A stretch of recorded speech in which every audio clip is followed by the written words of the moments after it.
January 1941, London. The city is dark. Not sleeping, dark by order.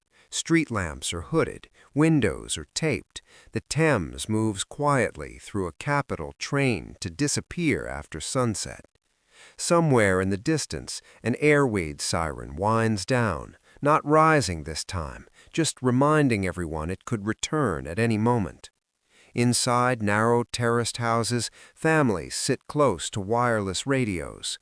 The crackle of static, the measured voice of the BBC, reports from the Atlantic, from North Africa, from the skies above Britain itself.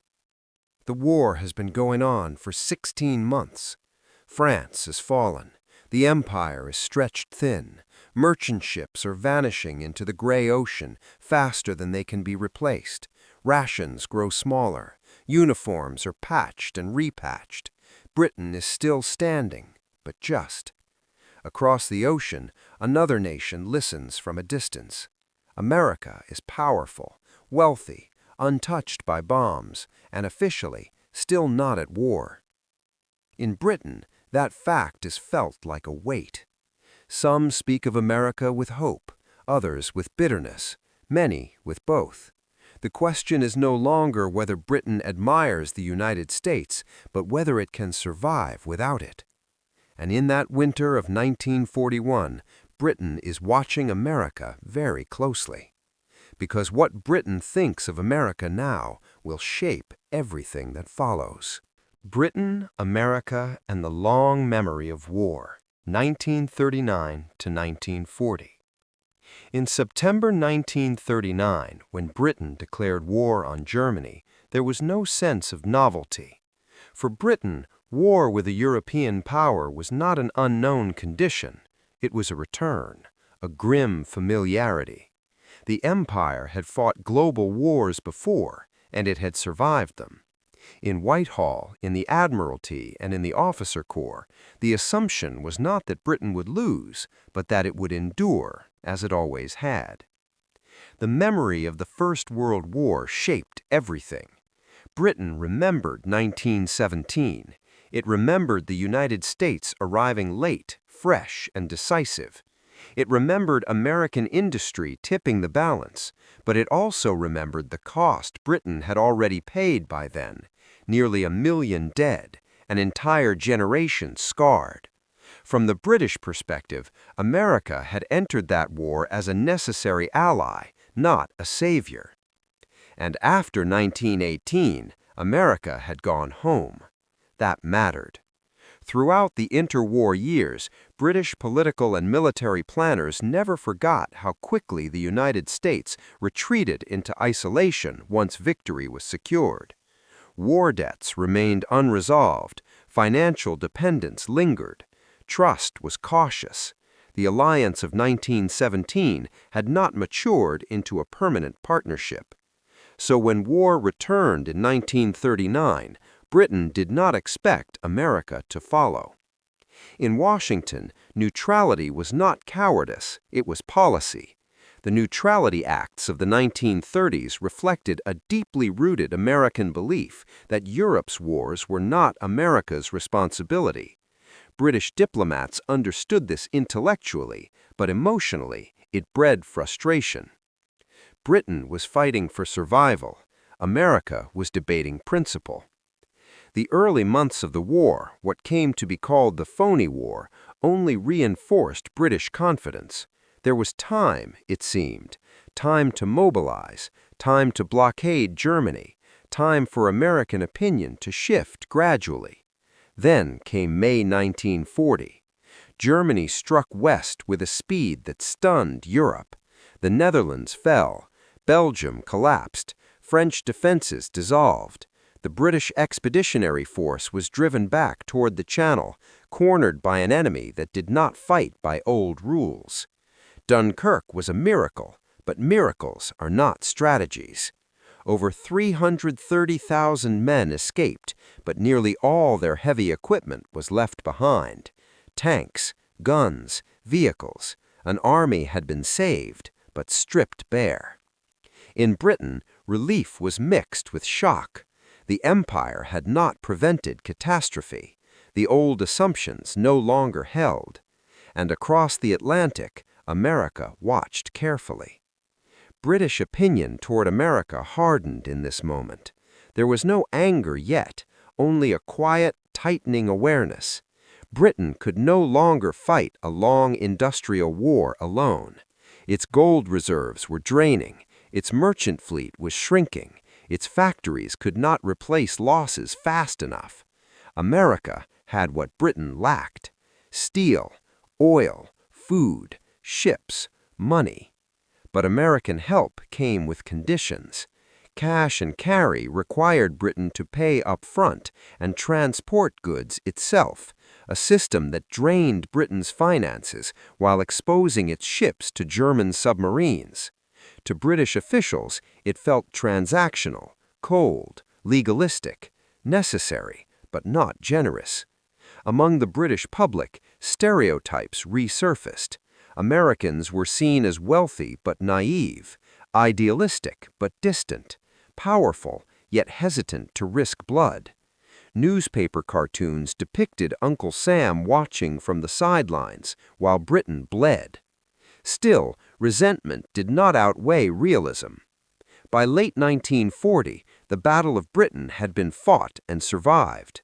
The Luftwaffe had failed to break the island from the air, but victory brought no peace, only the knowledge that the war would be long. And Britain was running out of time. The question was no longer whether America would help. It was how much Britain would have to give up, financially, politically, psychologically, to secure that help. Because survival was beginning to depend on a nation that had not yet chosen to fight. And that uneasy dependence would soon redefine how Britain saw America altogether. From isolation to entanglement, 1940 to 1941. By the autumn of 1940, Britain was still standing, but only just. The Luftwaffe's failure in the Battle of Britain had prevented invasion, yet it had not ended the war in the air. Night after night, German bombers crossed the Channel. London, Coventry, Liverpool, Plymouth, entire districts were reduced to rubble. Civilian morale held, but the strain was visible everywhere. Fire brigades slept beside their engines. Children were evacuated again and again. Factories worked under blackout conditions, repairing damage as fast as bombs could inflict it. From Britain's perspective, the war had entered a dangerous phase. Germany could not yet be defeated. Britain could not afford to wait.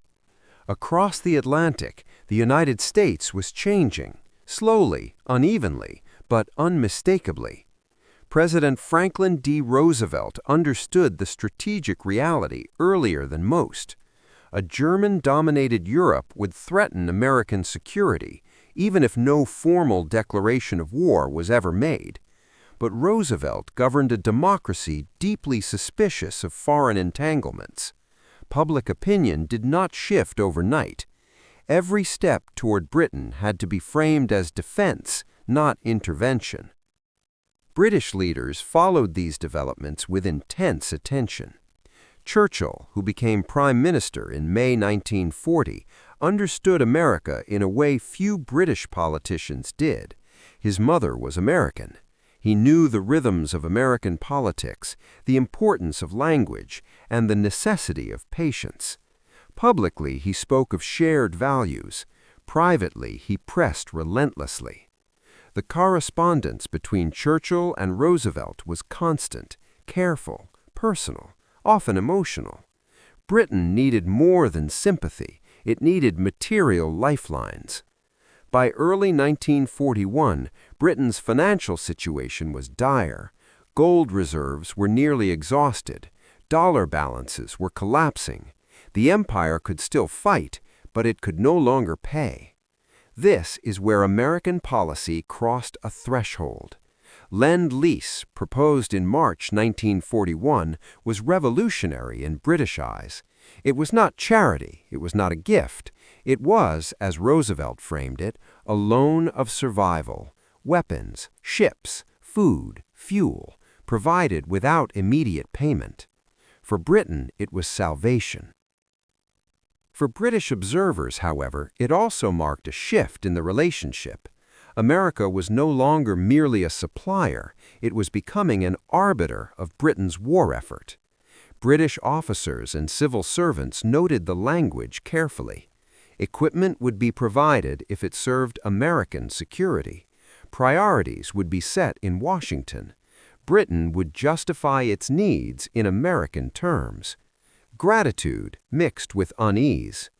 Public opinion reflected the same duality. American aid was welcomed enthusiastically. American speeches were replayed on British radio. Roosevelt's fireside chats were followed almost as closely as Churchill's own addresses. Yet beneath the admiration, there was a growing awareness of imbalance. America could choose, Britain could not. When American destroyers escorted convoys partway across the Atlantic, British sailors noticed the limits. When U.S. warships fired back at German submarines in undeclared clashes, British newspapers sensed the direction of travel, but also the caution. America was edging toward war, not leaping into it.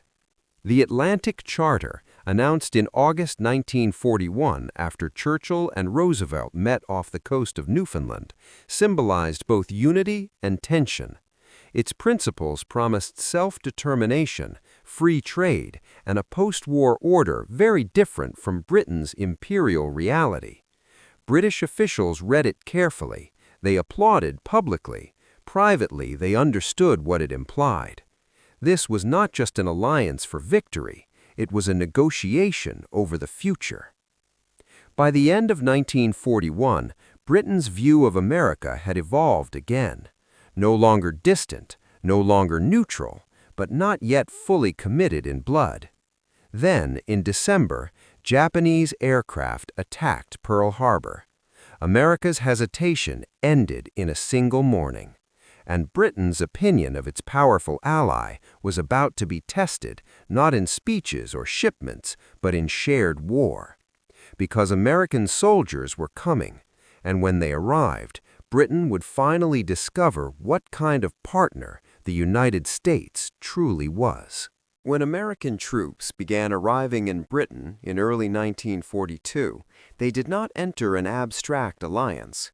They entered living rooms, pubs, village greens, train platforms. For years, Americans had existed in the British imagination as a distant power, loud, wealthy, optimistic, and strangely untouched by hardship. Hollywood films had shaped accents and attitudes. Jazz records had crossed the Atlantic long before soldiers did. But now the Americans were real, and they were everywhere. To many British civilians, the first impression was startling. American uniforms looked new. Their boots were polished. Their pockets were full of cigarettes, chocolate, chewing gum. In a country living under rationing, this abundance carried symbolic weight. It suggested power. It also suggested innocence. British newspapers welcomed the Americans warmly, but beneath the headlines, private reactions varied. Some saw them as liberators in waiting, others as overconfident newcomers to a war Britain had already been fighting for years. A phrase spread quietly through towns and bases: overpaid, oversexed, and overhear. It was a joke, but jokes reveal truths. To many Britons, American soldiers seemed unfamiliar with restraint. They talked loudly. They expected quick results. They assumed the war would end soon. Still, curiosity softened resentment. American accents filled dance halls. British women listened. British children followed convoys for sweets. For civilians battered by years of war, the Americans represented momentum, the sense that the tide might finally turn. Yet admiration remained cautious. Britain had survived alone. It would not surrender its dignity easily. even to an ally. And as British officers watched the Americans more closely, impressions became sharper. Within the British armed forces, opinions were more restrained and more critical. By 1942, British soldiers had already fought in Norway, France, the Atlantic, North Africa, and the skies above their own cities. They had lost, adapted, learned. Survival had hardened doctrine. American forces arrived with numbers, equipment, and energy, but little combat experience. British officers noted it immediately. American training emphasized firepower and mobility, but lacked exposure to modern European warfare. British commanders, shaped by years of improvisation, viewed American tactics as rigid, over-reliant on manuals, too optimistic about technology. In North Africa, these differences would soon become painfully visible. British skepticism was not rooted in arrogance alone. It was born from experience. British soldiers had already paid in blood for lessons the Americans were only beginning to learn. Yet there was also recognition of potential. American logistics impressed everyone. Vehicles arrived in endless columns. Supplies followed units with a consistency Britain could rarely match. Where Britain improvised, America systematized. The British military view of America at this stage was simple and sober. The Americans were not yet ready, but when they were, they would be formidable. And that realization unsettled more than it reassured, because it suggested that leadership in this alliance might not remain British forever. Angle 3. Leadership and Strategy. Churchill's Balancing Act. At the highest levels, British opinion toward America was shaped by necessity rather than emotion. Churchill admired American power. He needed it, but he did not intend to surrender British strategic influence without contest. Every conference, every joint command, every operational plan became a negotiation. British leaders believed they understood the war better because they had lived it longer. American leaders believed they would ultimately carry the war's weight because they had the resources to do so. Churchill worked tirelessly to align American strength with British priorities: the Mediterranean, North Africa, the gradual erosion of German power before a direct assault on France. The Americans, especially the U.S. Army leadership, favored speed, directness, a cross-channel invasion sooner rather than later. These were not academic disagreements. They reflected fundamentally different experiences of war. Britain had learned caution the hard way. America had not yet learned fear. As American influence grew, British leaders sensed something irreversible taking shape. This alliance would win the war, but it would also redefine authority. And that realization became unavoidable the moment American boots touched British soil. Because once America committed fully, Britain was no longer fighting for survival. It was fighting within a partnership it could no longer control alone. The arrival of hundreds of thousands of American servicemen in Britain did more than reinforce defenses. It changed daily life. British society in wartime was restrained by necessity. Class distinctions still mattered. Manners mattered. Silence mattered. People queued. They endured. They complained quietly. American soldiers brought a different rhythm. They spoke openly to officers. They tipped generously. They danced differently. They questioned rules that British troops accepted without comment. To many Britons, this felt unsettling, even disruptive. Race exposed the deepest contrasts. The U.S. Army was segregated. Britain was not. Black American troops arriving in Britain encountered fewer restrictions from civilians than they did from their own military police. British pub owners often refused to enforce American segregation policies. British civilians spoke to black soldiers freely. This bewildered American commanders and embarrassed them. British observers noticed. For some, it confirmed long-held beliefs about American contradictions, a nation that spoke of freedom while enforcing separation. For others, it revealed a moral complexity Britain itself was not free from, only differently expressed. Cultural friction did not fracture the alliance, but it sharpened perceptions. Britain admired American openness. It distrusted American certainty. And as the war expanded, that certainty began to manifest in overwhelming force. Angle 5. Industrial shock, the scale Britain had never seen. If American culture surprised Britain, American industry stunned it. British officials touring American-built bases, airfields, and supply depots confronted numbers beyond anything Britain could match. Aircraft arrived in hundreds, tanks in long, unbroken lines. Liberty ships launched faster than German submarines could sink them.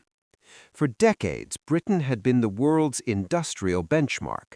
Now it was not. British engineers admired American standardization. British logisticians envied the redundancy. British planners quietly recalculated their assumptions. The United States was not just supporting the war, it was redefining how wars were fought. This realization forced an uncomfortable adjustment in British thinking. Victory would no longer come from imperial reach or naval tradition alone. It would come from sustained industrial dominance, and that dominance belonged to America. British leaders did not resent this openly, but they recognized it clearly. And recognition brought humility. Beneath gratitude and cooperation, there was a feeling rarely spoken aloud: fear. Not fear of defeat, but fear of eclipse.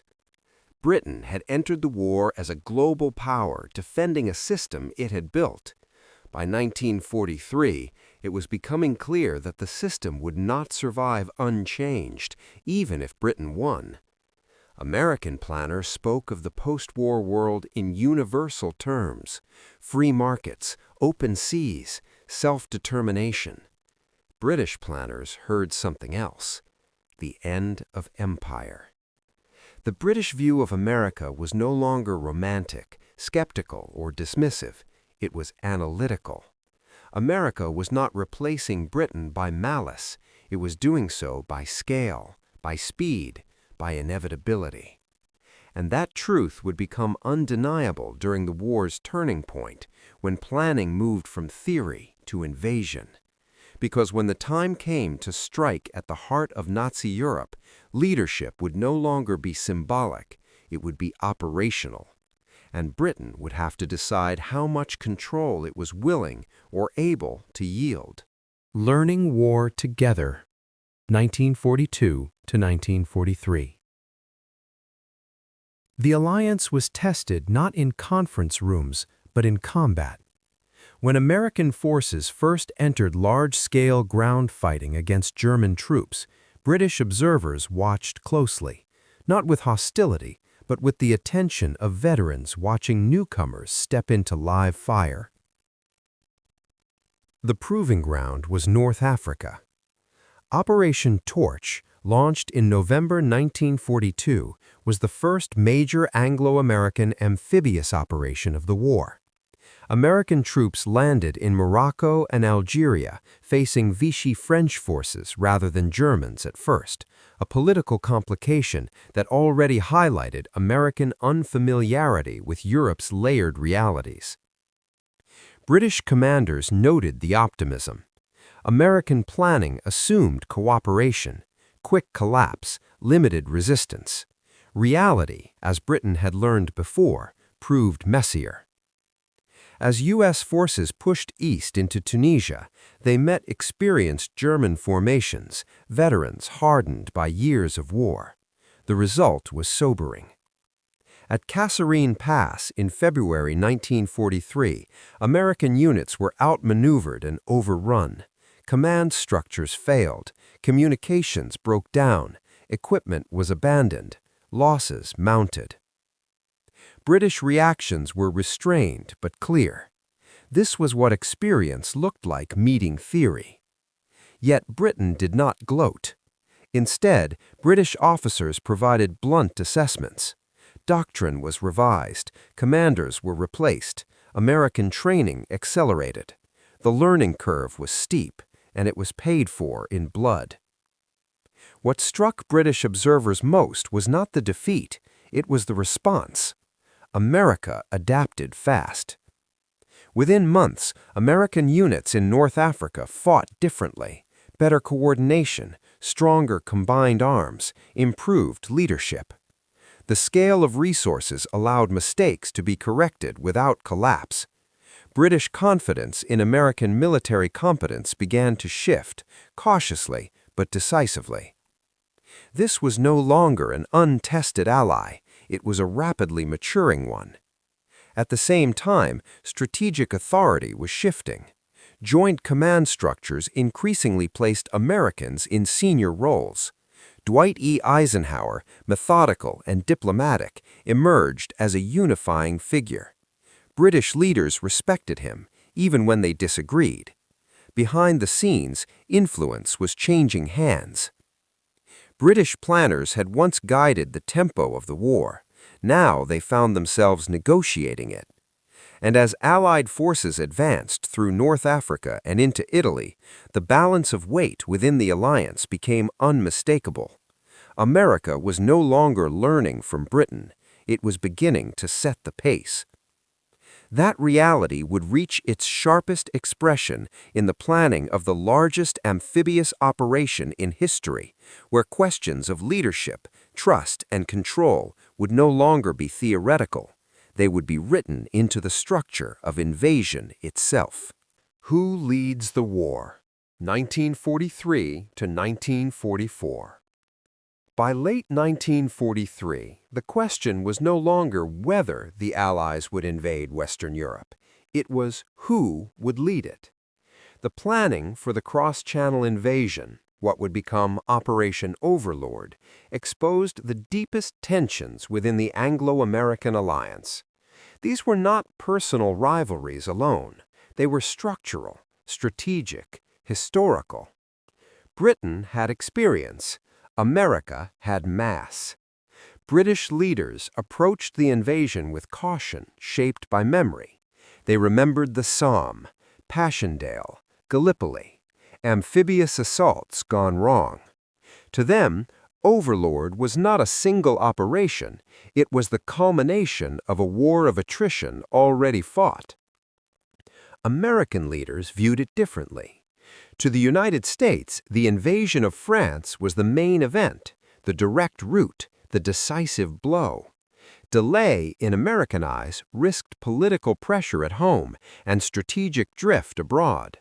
The longer the war continued, the more resources it consumed, and the more influence the Soviet Union gained in the East. These perspectives collided in planning rooms across Britain. British generals favored methodical buildup, deception, incremental advances. The Americans pushed for scale, speed, and clarity of command. At the center of it all stood Eisenhower, Supreme Allied Commander, an American, chosen not because Britain lacked capable officers, but because only an American could arbitrate between powers now unequal in weight. British reaction was complex. There was pride wounded but not shattered. British officers understood why the appointment made sense. The majority of men, ships, aircraft, and supplies would be American. Leadership followed logistics. Still, acceptance did not erase unease. Figures like Bernard Montgomery remained influential, particularly in ground planning, but the strategic center of gravity had crossed the Atlantic. Decisions increasingly reflected American priorities, American timelines, American capacity for loss. On June 6, 1944, when Allied forces landed in Normandy, British forces fought with discipline and courage alongside their American counterparts. The beaches had different names: Gold, Sword, Omaha, Utah, but the direction of movement was shared. British observers noted the scale again. American airborne divisions dropped in numbers Britain could not replicate. American naval gunfire reshaped coastlines. American supply chains followed the invasion inland with astonishing speed. And yet, British troops held critical sectors. British planners executed deception operations that misled German high command. British experience still mattered. What had changed was ownership. This was no longer Britain's war joined by America. It was a shared war, increasingly defined by American weight. By the time Paris was liberated in August 1944, British opinion of America had settled into something more sober and realistic than admiration or resentment. America was not reckless, it was not naive, it was decisive. And that decisiveness carried consequences beyond victory. Because as the Allies advanced toward Germany, Britain could already see the outline of the post-war world forming, one in which American power would not recede, as it had after 1918. It would remain. And Britain would have to reckon with what that permanence meant, not just as an ally, but as a nation redefining its place in history. Victory without illusion. 1944 to 1945. As the war moved into its final year, Britain was still fighting, but it was no longer setting the tempo. British forces advanced through northwest Europe with professionalism and discipline, yet the scale of American presence was unmistakable. In the skies, American bombers dominated daylight operations. On the roads, American convoys stretched beyond the horizon. In command structures, American officers increasingly held authority by necessity, not ambition. For Britain, the cost of endurance was visible everywhere. Cities lay damaged, housing was scarce, industry was worn down by years of strain. The civilian population was exhausted, not defeated, but spent. Rationing remained strict even as victory approached. There was no sense of abundance waiting on the other side. American forces, by contrast, appeared inexhaustible. New divisions arrived fully equipped. Aircraft losses were replaced quickly. Supplies flowed forward with an efficiency Britain had never achieved even at the height of empire. British soldiers noticed. British civilians noticed too. This contrast shaped British thinking. Gratitude for American help was genuine. Without American manpower, industry, and finance, victory in Europe would have been delayed, perhaps made impossible. That truth was widely accepted by 1945. But gratitude did not erase clarity. Britain had fought for 6 years. America had fought for 3.5. Yet America would emerge richer, stronger, and largely undamaged at home. Britain would emerge victorious, but diminished. British political leaders understood this before the war ended. Planning documents reflected anxiety about post-war finances, trade, and influence. The empire, already strained, would be harder to sustain without American goodwill. Among the public, opinion of America matured. Early resentment faded. Romantic expectations disappeared. What remained was a sober respect for American capacity and a quiet recognition of dependence. When Germany surrendered in May 1945, celebrations filled British streets, but beneath the flags and crowds there was little illusion. Victory had not restored Britain's old position. It had confirmed a transition. And the country that now stood at the center of global power was not Britain. It was the United States. This realization did not arrive as shock. It arrived as confirmation of what many had already sensed since American troops first disembarked in British ports. And as attention shifted toward rebuilding, the British view of America entered its final wartime phase. shaped not by bombs or battles, but by the terms of peace itself. Living with the consequences. When the war ended, Britain did not return to normal. There was no snapback to pre-war confidence, no restoration of imperial certainty. The country emerged victorious, but exhausted. Its cities needed rebuilding. Its economy required restructuring. Its global commitments were suddenly harder to justify and harder to afford. In this landscape, America was no longer simply an ally.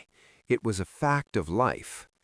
British policymakers now dealt with the United States not as a partner of necessity, but as the dominant force shaping the post-war world. Financial negotiations made this unmistakable. Loans replaced wartime aid. Conditions replaced solidarity. The language shifted from shared sacrifice to economic realism. British officials understood what this meant.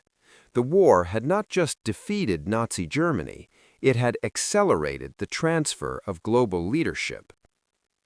Public opinion reflected this adjustment with surprising clarity. Admiration for American energy remained, but it was tempered by awareness. American culture flooded Britain, music, films, consumer ideals, but British identity did not dissolve into it. Instead, it recalibrated. The British view of America settled into something durable.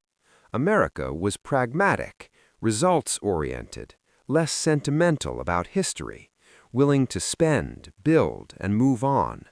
Britain, by contrast, carried memory as weight, a sense of continuity that America did not share in the same way.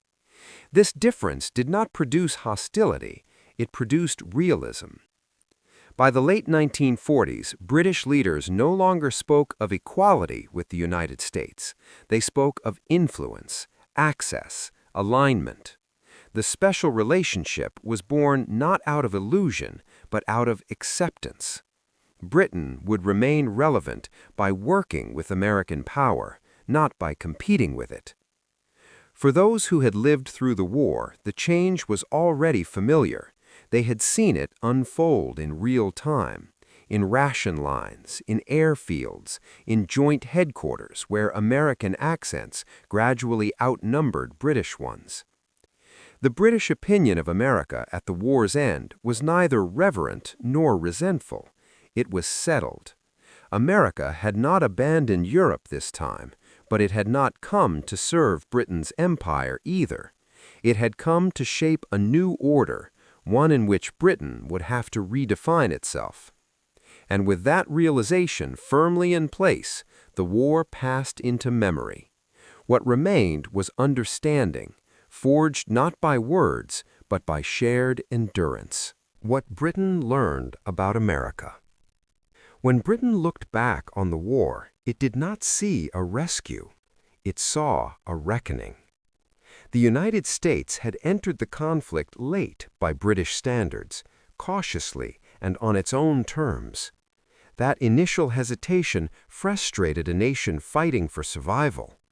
But time revealed something deeper. America did not rush because it did not have to. When it committed, it did so with a scale and permanence Britain could no longer match.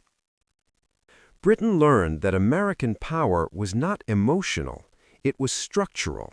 It flowed from industry, population, geography, and confidence, not from empire or tradition. British admiration grew not from American speeches, but from American capacity to adapt, to absorb loss, and to continue without pause. At the same time, Britain learned that partnership with America required adjustment. Influence replaced leadership. Consultation replaced command. Pride gave way to pragmatism. This was not humiliation, it was evolution.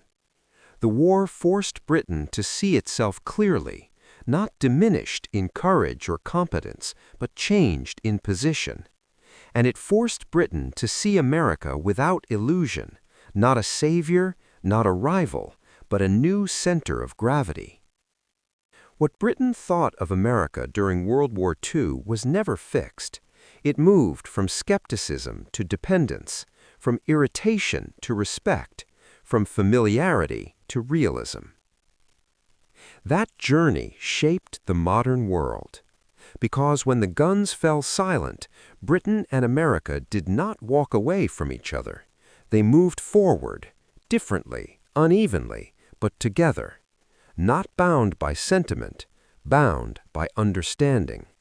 And that, more than victory itself, was the war's lasting lesson.